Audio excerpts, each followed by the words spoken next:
जय श्री राधे भक्तों, आज हम आपके लिए यहाँ पर लेकर आए हैं हरियाली अमावस्या की कथा। भक्तों, हरियाली अमावस्या की कई सारी कथाएं प्रचलित हैं, जिनमें से एक कथा हम आपके लिए आज यहाँ पर लेकर आए हैं। तो चलिए शुरू करते हैं। इस कथा के अनुसार एक साहूकार अपने बेटे और बहू के साथ रहता था। एक दिन साहूकार की बहू, जिसे मिठाई का बड़ा शौक था, उसने मिठाई चुरा कर खा ली और कह दिया कि ये मिठाई चूहों ने खाई है। ये सुनकर के चूहों को बहुत गुस्सा आया और उन्होंने मन ही मन में ये निश्चय कर लिया कि वो एक दिन साहूकार की बहू को जरूर मजा चखाएंगे। एक दिन साहूकार के घर में कुछ मेहमान आए, जिनके सोने की व्यवस्था एक कमरे में कर दी गई।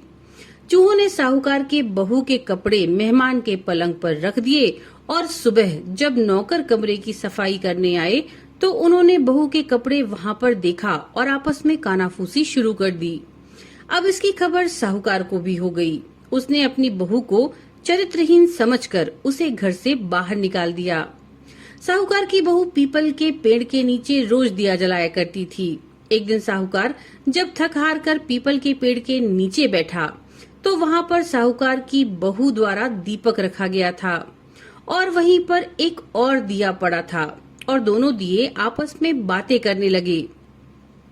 एक दीपक ने दूसरे से पूछा, तुम किस घर से आए हो? तो उसने कहा कि मैं इस नगरी के साहूकार के घर का दिया हूँ और साहूकार की बहू रोज पीपल के पेड़ के नीचे मुझे रख कर जाती है।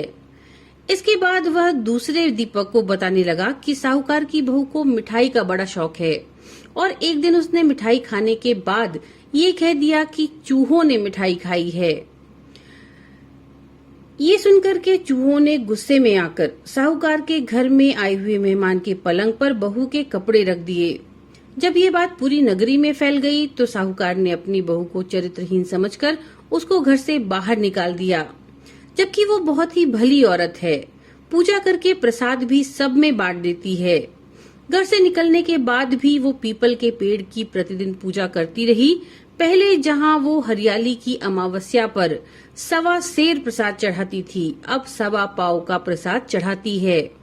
ये बातें कहने के बाद दीपक ने कहा कि चाहे वो ससुराल में रहे या मायके में रहे, सब जगह उसको पीपल के पेड़ का आशीर्वाद प्राप्त होगा।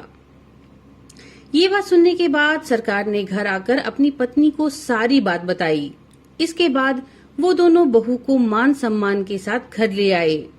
अगले साल हरियाली अमावस्या आने पर साहूकार और साहूकार के सारे परिवार ने 1.25 सेर का प्रसाद चढ़ाया और सभी को कहा कि श्रावण अमावस्या पर अपनी इच्छा अनुसार पूजा पाठ जरूर करें।